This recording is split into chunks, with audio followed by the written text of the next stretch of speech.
she welcomed the spies, was not killed with those who were disobedient. And what more shall I say? I do not have time to tell about Gideon, Barak, Samson, Jephthah, David, Samuel, and the prophets, who through faith conquered kingdoms, administered justice, and gained what was promised, who shut the mouths of lions, quenched the fury of the flames, and escaped the edge of the sword, whose weakness was turned to strength, and who became powerful in battle and routed foreign armies. Women received back their dead, raised to life again. Others were tortured and refused to be released, so that they may gain a better resurrection. Some faced jeers and flogging, while still others were chained and put in prison. They were stoned. They were sawed in two. They were put to death by the sword. They went about in sheepskins and goatskins, destitute, persecuted, and mistreated. The world was not worthy of them. They wandered in deserts and mountains, and in caves and holes in the ground. These were all commended for their faith. Yet none of them received what had been promised. God had planned something better for us, so that only together with us would they be made perfect. Therefore, since we are surrounded by such a great cloud of witnesses, let us throw off everything that hinders and the sin that so easily entangles, and let us run with perseverance the race marked out for us. Let us fix our eyes on Jesus, the author and perfecter of our faith, who for the joy set before him endured the cross, scorning its shame, and sat down at the right hand of the throne of God. And God bless us in reading and living out of this his holy word.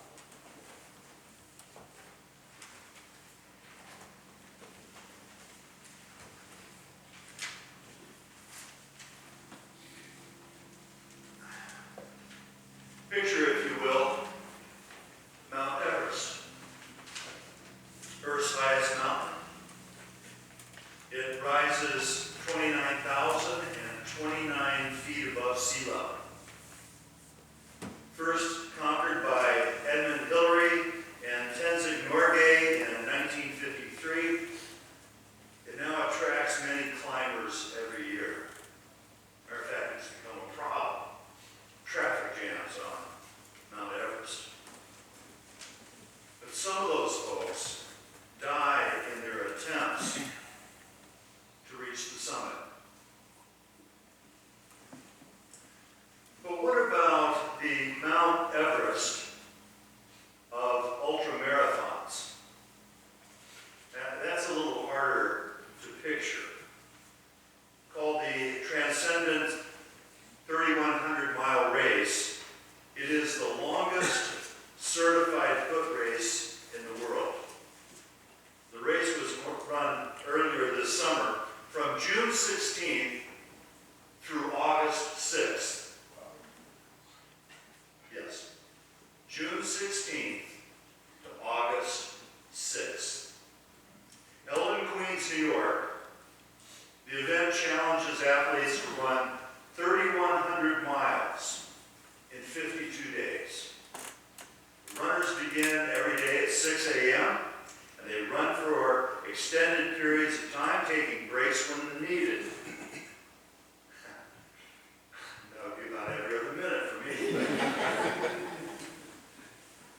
But to meet the goal of 3,100 miles, runners have to average nearly 60 miles each day. And of course, the goal is to set new records throughout this long and rigorous race. But unlike other races, the runners are encouraged to gain spiritual insights as well. Interesting. Last year, the race organizers fielded 21 applications. 21. They accepted 14, the maximum number of runners that they could accommodate. One of the race directors told the New Yorker, quote, "We make sure runners who apply aren't self-involved. We need to make sure they can get along with other people and that they aren't just driven by personal glory. We're looking for runners who want to test themselves and who are seeking to run the race for a sense of harmony and balance." End quote. A documentary called 3100 Run and Become examines the philosophical side of long-distance running. One athlete in the movie is quoted as saying, "Running is a prayer and a teacher and a celebration of life." The Apostle Paul would certainly agree. After all, he asks the Corinthians, "Do you not know that in a race the runners all compete, but only one receives the prize? Run in such a way that you may win." And to Timothy, the apostle says, "I have fought the good fight. I have finished the race. I have kept the faith." Running language is found in the letter to the Hebrews as well. In chapter 12, begins with the words, "Therefore, since we are surrounded by so great a cloud of witnesses, let us also lay aside every weight and the sin that clings so closely, and let us run with perseverance the race that is set before us, looking to Jesus, the pioneer and perfecter of our faith." Since the very earliest days of the church, Christian faith has been linked to running. Run in such a way that you may win. Finish the race and keep the faith. Run with perseverance the race that is set before you. And that connection continues today. On his 40th birthday, Presbyterian pastor Henry Brenton was challenged by a Catholic priest. It's just like those Catholics. He was challenged to run the Marine Corps Marathon. The goal seemed crazy since Brenton had no experience as a runner, and the prospect of running 26.2 miles was daunting, to say the least. What is it about 40th birthdays? Brenton felt he needed a midlife challenge, and his priest friend had run several marathons, so he gave him some tips and then turned him loose on his training regimen. The first time the pastor hit the road, he ran for 3 minutes and had to stop, gasping for breath. But after walking for 7 minutes, he was able to run for another 3. And then he walked another 7. Those are 7 minutes, by the way, not miles.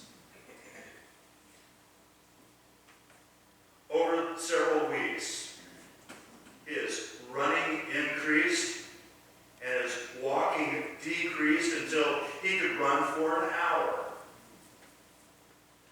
And then he ran for 2 hours. And his friend told him, if you can run for 2 hours, then you can run for 4 hours. And if you can run for 4 hours, you can run a marathon. And the priest was right. 6 months after beginning his training, Brenton finished the Marine Corps Marathon in a respectable 4 hours and 12 minutes. He felt as though he'd been through boot camp.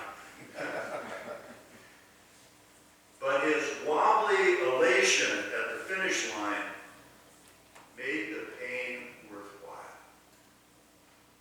Brenton says, quote, "Marathon training has become a meditation meditation for me, an opportunity to think, dream, pray, and solve problems. Besides enjoying the fabled endorphin rush, I've been amazed by the clarity of mind I experience. I've come to appreciate how exercise cuts through the clutter of life and gives me the gift of simplicity for a few hours each week. In a career dominated by phone calls, emails, meetings, counseling sessions, and sermon preparation, it's calming to spend time focused only on the path ahead. Running really is a prayer and a teacher and a celebration of life. Run and become. Now, not all of us are runners, of course. And those who do run might be more comfortable with a 100-yard dash than a 3,100-mile ultra-marathon. But whether we run or walk, we can grow in faith by joining the race laid out to us in the letter to the Hebrews, and by keeping our eyes on Jesus, the pioneer and perfecter of our faith. When you think about it, Christian life is a race. It's long and it's rigorous. The Mount Everest of spirituality. So what is the challenge? Why is it so difficult? And how can we run better? Well, first the challenge. Our author says that by faith the people passed through the Red Sea as if it were dry land. But when the Egyptians attempted to do so, they were drowned. By faith, the walls of Jericho fell after they had been encircled for 7 days. By faith, Rahab the prostitute did not perish with those who were disobedient, because she had received the spies in peace. In the face of these enormous challenges, the people of God had faith. They did not overcome obstacles with their intelligence, or with their technology, or with their physical strength, but with their faith. They trusted in the God of Abraham, Isaac, and Jacob. They trusted God to work for good in their lives, in every time, and in every place, and in every situation. Faith is trust, pure and simple. It is a willingness to lean on God and believe that God will lead you through the difficulties of life so that you will be able to join the Apostle Paul in saying, I have fought the good fight. I have finished the race. I have kept the faith. The primary challenge of the Christian life is quite simply faith. But why is faith so difficult? According to Hebrews, faith is difficult because it does not lead immediately to an easy or comfortable life. Over the years, people of faith suffered mocking and flogging, and even chains and imprisonment. They were stoned to death. They were sawn in two. They were killed by the sword. They went about in skins of sheep and goats, destitute, persecuted, tormented. They wandered in deserts and mountains and in caves and in holes in the ground. Christian life would be much easier if our faith freed us from all pain and all suffering, but it does not. Archbishop Desmond Tutu of South Africa said, quote, "We all experience sadness. We all come at times to despair.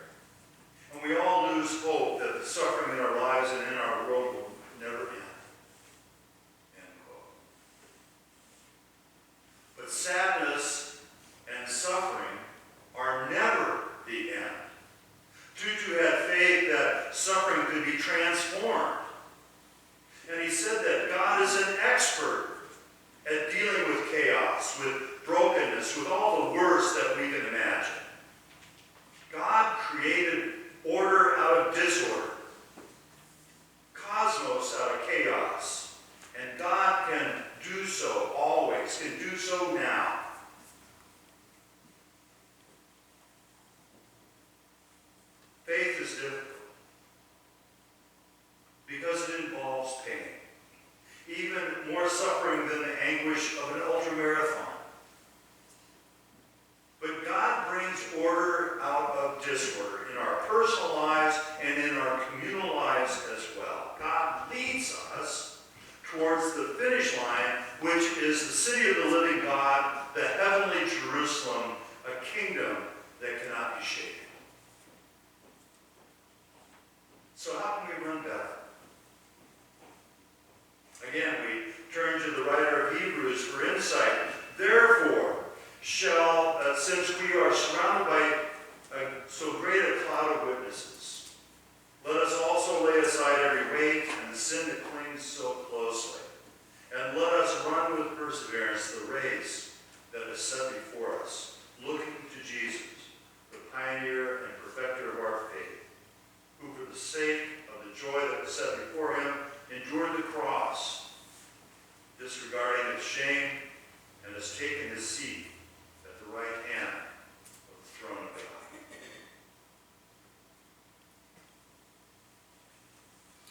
We can learn a lot from role models and coaches in the great cloud of witnesses, women and men who have run the race of faith through enormous challenges and difficulties.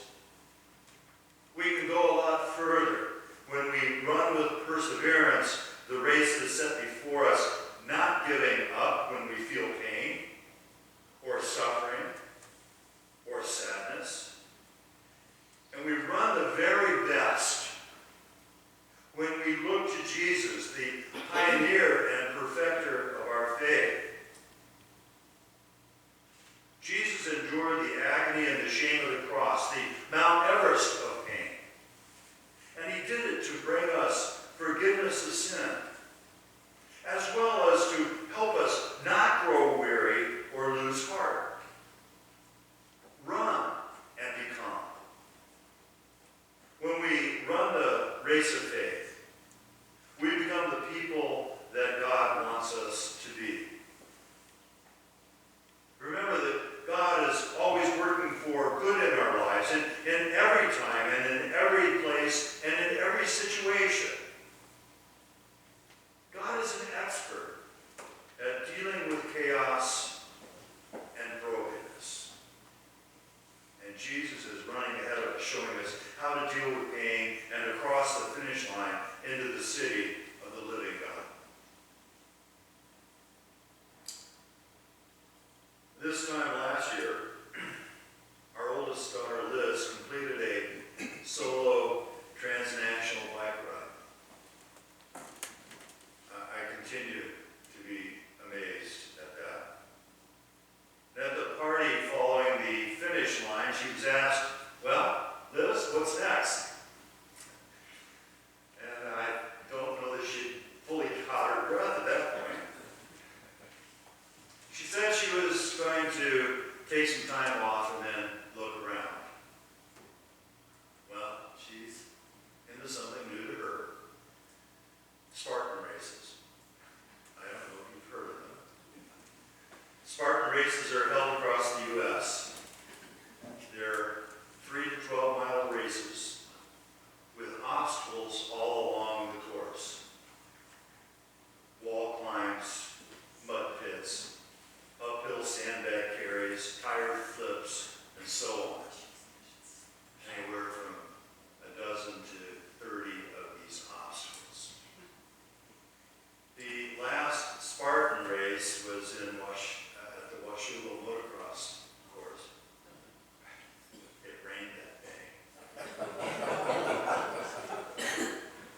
So they intentionally fill these pits with water so there's mud, and then you add rain on top of that. She and the team came over to our house for a post-race barbecue. I jokingly told them that I would have to get out the pressure washer. We hosed them off and enjoyed a nice meal. And in our conversation, they were sharing all the obstacles